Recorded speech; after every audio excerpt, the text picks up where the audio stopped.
예수님의 눈으로 1997년 9월 7일 식사가 끝난 뒤 우리는 모닥불에 몸을 녹이며 앉아서 이야기를 주고받았다. 해가 서산해지기 시작하여 하늘을 가득 메운 찬란한 색깔로 그 영광을 과시하자 나는 제자들에게 말했다. 얼마 동안 혼자 산책을 하고 오겠다. 조용한 곳에서 생각을 정리할 것이 있으니까. 베드로가 큰 소리로 말했다. 오늘 밤에 돌아오십니까? 너무 걱정하지 말아라, 베드로야. 때가 되면 돌아올 것이다. 나는 대답을 하고 몸을 일으켜 산책을 하러 갈 채비를 차렸다. 제가 선생님을 위해 자리를 따뜻하게 덮여놓겠습니다. 가룟 사람 유다는 내가 방금 몸을 일으킨 자리로 옮겨가면서 말했다. 나는 그의 속셈을 알고 유다에게 미소를 지어 보였다. 유다는 불에 가장 가까운 좀 더 편한 장소를 차지할 수 있어서 기뻐하고 있었던 것이다. 너는 참으로 친절하구나. 나는 몸을 돌려 그곳을 떠나면서 말했다. 뭐 별일도 아닙니다, 선생님. 하고 유다가 대답했는데 얼핏 들으면 나를 위해서 희생을 하고 있는 것처럼 들렸다. 나를 위해서 희생을 한다고 생각하고 있지만 동시에 자신의 목도 확실하게 확보하는 유다와 같은 사람들이 앞으로 얼마나 많이 나오게 될까를 생각했다. 자신이 관련되면 사람들은 믿을 수 없을 정도로 쉽게 눈이 멀어 버린다. 생활 속에서 그들이 하고 있는 행위가 오로지 자신의 필요를 만족시키거나 혹은 양심을 달래기 위한 것이라는 것을 알지 못한다. 하느님의 뜻에 따라서 하느님을 사랑하기 위해서 또는 하느님의 말씀을 전파하기 위해서라고 주장하지만 사실은 첫째로 자신의 이기심을 위해서 행하고 자신이 얼마나 자만심으로 가득 차 있는지를 알지 못한 채 그렇게 행하고 있는 것이다. 많은 사람들은 자신의 생활 중심에 하느님께서 계신다고 믿을 때조차도 너무나 쉽게 눈이 멀어 버린다. 그리고 많은 사람들은 하느님이 아니라 자기 자신을 첫 번째로 생각한다는 사실에 대해 눈을 감아 버린다. 나는 길을 따라 걸어갔다. 그리고 들판을 가로질러서 멀리 언덕 속으로 뻗어있는 좁은 길에 도달했다.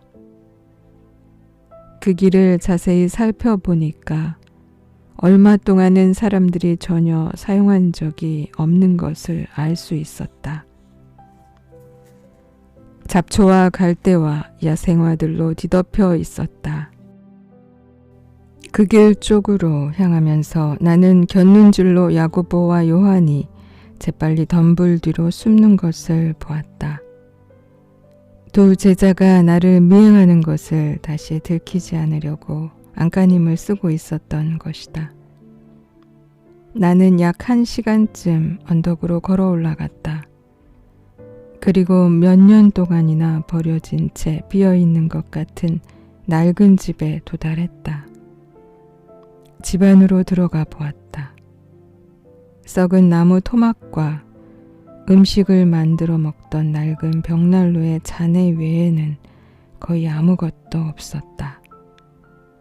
몸에 필요를 느꼈기 때문에 거기에 주저앉아서 아직도 버티고 서 있는 벽에 몸을 기댔다. 혼자 있는 것이 좋았고 고요한 것이 더할 수 없이 좋았다. 이어 누울 자리를 본 다음에 눈을 감고 아버지께서 나에게 요구하신 것에 대해 생각하면서 가벼운 잠에 빠져들었다. 너는 그런 일을 할 필요가 없어. 나를 잠에서 깨우는 목소리가 말했다. 무엇 때문에 인류를 위해 그런 고통을 받아야 하는가? 그렇다고 해서 인간이 달라질 것 같으냐? 그 목소리는 계속되었다. 나는 눈앞에 서 있는 사탄을 보고 말했다. 썩 꺼져라. 그리고는 다시 혼자가 되어 인류에 대하여 생각을 하기 시작했다. 그들이 얼마나 나약하며 얼마나 많은 과오를 범해왔는가를 생각했으나 한편으로는 얼마나 사랑스러운 존재인가 하면서 얼마나 그들의 사랑으로 나를 행복하게 만들 수 있는가를 생각했다. 그렇다. 희생을 치를 만한 값어치가 있는 것이다. 그렇다. 인류를 구원해야만 한다. 나는 다시 눈을 감고 인류가 사랑 안에서 얼마나 성장할 수 있으며 하느님의 영원한 사랑 안에서 나와 함께 살아갈 수 있는가에 대해서 생각했다. 어둠이 나를 에워싸고 공기는 더욱 차가워지기 시작했다. 그러자 제자들이 함께 쬐고 있는 모닥불이 생각났다. 그때 그다지 멀지 않은 곳에서 바스락거리는 소리가 들려왔다. 나는 야고보와 요한이 집 밖에서 무척 불편할 것이라는 것을 알고 있었다. 두 제자는 나를 사랑하기 때문에 그런 희생을 기꺼이 감수하고 있었던 것이다. 나의 친구들아. 밖에다 대고 나는 큰 소리로 불렀다. 이리 들어오너라. 잠시 동안 침묵이 계속되다가 야고보의 말이 들렸다. 들어가세. 선생님께서는 우리가 여기 와 있는 것을 이미 알고 계시네. 여기 숨어 있어 보았자 아무 소용없네. 잠시 후 요한이 시야에 들어오고 그 뒤를 이어 야고보가 따랐다. 저희가 거기에 있다는 것을 선생님께서는 어떻게 아셨습니까? 요한이 먼저 물었다. 응, 그냥 아는 수가 있지. 나는 웃으면서 말하고는 자 이리 와서 내 옆에 앉아라. 두 제자에게 손짓을 했다. 어쩌면 불을 피울 수 있을지도 모르겠다 하고 나는 처음에는 어두워서 보지 못한 썩은 나무 토막에 걸려 넘어질 뻔한 야고보에게 말했다. 그것에 어떻게 불을 붙이시겠다는 것입니까? 요한이 물었다. 믿음에 의해서다 하고 나는 대답했다. 야고보는 나무 토막들을 벽난로 안에 집어넣기 시작하면서 말했다. 믿음에 의해서 불이 붙겠습니까, 주님? 네가 그것을 믿는다면 그렇게 될 것이다. 아, 그렇군요. 하면서 야고보는 내가 말한 것이 진실이라는 것에 아무런 의심도 품지 않고 나무 토막들을 차곡차곡 쌓아놓고 불을 붙일 채비를 했다. 요한이 내 옆에 앉으며 말했다. 불이 있었으면 좋겠습니다. 자꾸 추워집니다. 그리고는 망토로 몸을 감싸면서 야고보를 바라보았다. 야고보는 나무 토막 앞에 서서 불이 붙기를 기다리고 있었다. 너의 행랑 속을 찾아보아라. 나는 요한에게 지시했다. 그러자 요한은 허리에 찬 행낭을 풀어 열고 손을 집어넣어 부싯돌을 한 개 꺼냈다. 아니, 이 부싯돌이 어디서 나온 거죠? 요한이 소리쳤다. 저는 이런 것을 한 번도 가져본 적이 없습니다. 믿음에 의해서다, 요한아. 모든 것은 믿음으로부터 나오는 것이다. 나는 요한의 어깨에 손을 얹으면서 말했다. 불을 붙여라. 몸을 녹이자꾸나. 얼마 뒤에 벽난로에서 집안 전체를 따뜻하게 하는 불이 활활 타오르기 시작했다. 심지어 벽들까지도 더워지기 시작했다. 밤새도록 떼도 될 만큼 나무 토막은 충분히 있어요. 하고 야고보는 행복스러운 듯이 말했다. 어디서 부싯돌이 생겼는지 아직도 모르겠는걸. 요한은 누구에게랄 것도 없이 중얼거렸다. 분명히 전에는 없었는데. 믿음이 부싯돌을 가져다 준 것이다. 나는 단호하게 설명했다. 내가 처음에 불을 피울 수 있을 것이라고 말했을 때 두 사람 중 아무도 의심을 하지 않았다. 너희는 내가 말한 것이 진실이라는 것을 믿고 있었던 것이다. 그런 믿음을 갖는다면 무슨 일이든지 가능하며 인생살이에서 너희에게 필요한 모든 것이 충족될 것이다. 저는 그런 믿음을 가졌다고는 생각하지 않습니다, 주님. 하고 야고보가 말했다. 제가 알고 있는 것은 오로지 선생님께서 말씀하실 때마다 언제나 그런 일이 일어났다는 것 뿐입니다. 항상 그랬으니까요. 저도 역시 그것을 믿습니다.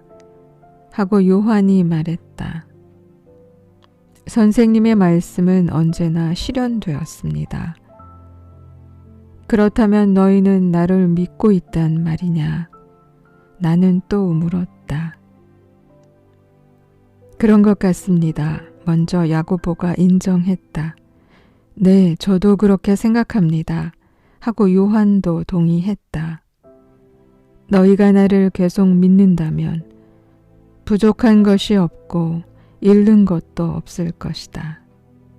나에 대한 믿음을 갖는다면 너희들의 모든 기도가 응답받게 될 것이며 너희의 삶은 완벽한 것이 될 것이다. 나는 요한의 눈을 똑바로 들여다보며 말했다. 주님께서 그렇다고 말씀하신다면 저는 그것이 진실이라는 것을 알고 있습니다. 요한은 미소를 지었다. 그리고 내 앞에 있는 그의 마음을 보고 나는 요한이 진실을 말하고 있다는 것과 사랑으로 말하고 있다는 것을 알 수 있었다. 야고보가 조용히 질의했다. 믿음은 사랑과 같은 것입니까? 그렇다, 친구야. 믿음은 사랑이다. 왜냐하면 네가 누군가를 진심으로 사랑한다면 너는 그에 대해 완전한 믿음을 갖고 있기 때문이다. 그렇습니까, 주님? 저는 선생님을 사랑하고 오로지 선생님만을 기쁘게 해드리고 싶습니다. 그것이 제가 믿음을 가지고 있다는 의미가 됩니까? 하고 야고보가 재차 물었다. 야고보가 진실을 말하고 있다는 것을 알자 내 눈에 눈물이 맺혔다. 모든 사람들이 다 너희와 같은 믿음을 가질 수만 있다면 하고 나는 말했다. 그런 믿음만 가질 수 있다면 우리는 그날 밤 내내 평화스러운 잠을 자고 아침에 일찍 일어나서 다른 제자들이 있는 곳으로 돌아갔다. 걸으면서 우리는 기도를 했다. 우리가 야영지로 돌아오자 베드로는 야고보와 요한이 나와 함께 걸어오는 것을 보고 놀란 표정을 지었다. 난 자네들이 선생님에게 방해가 되지 않기를 바라네. 베드로는 못마땅한 듯이 두 사람을 바라보면서 말했다. 전혀 방해가 되지 않았다, 베드로야. 두 사람은 나에게 커다란 위안과 기쁨을 가져다 주었다. 나는 그들을 변호해 주었다. 아, 그렇습니까? 하고 베드로는 당혹스러운 듯이 말했다. 그러나 선생님께서 혼자만 계시기를 원하시는 것 같아서요. 하고 베드로가 반문했다. 사랑에 애워싸여 있는 것은 좋은 일이다. 하면서 밤새껏 우리가 사랑 안에서 얼마나 하나가 되어 잠을 잤는가를 생각하고 집 밖에서 기다리고 있던 사탄이 친구들의 사랑이 성장해가는 모습에 얼마나 화를 내고 이러한 사랑이 장차 얼마나 많은 사람들을 나에게로 인도하게 될 것인가를 생각하면서 중얼거렸다. 사랑, 그것은 믿음의 초석이기 때문에 사탄이 그것을 파괴하려고 노력하는 것도 놀랄 일이 아니다.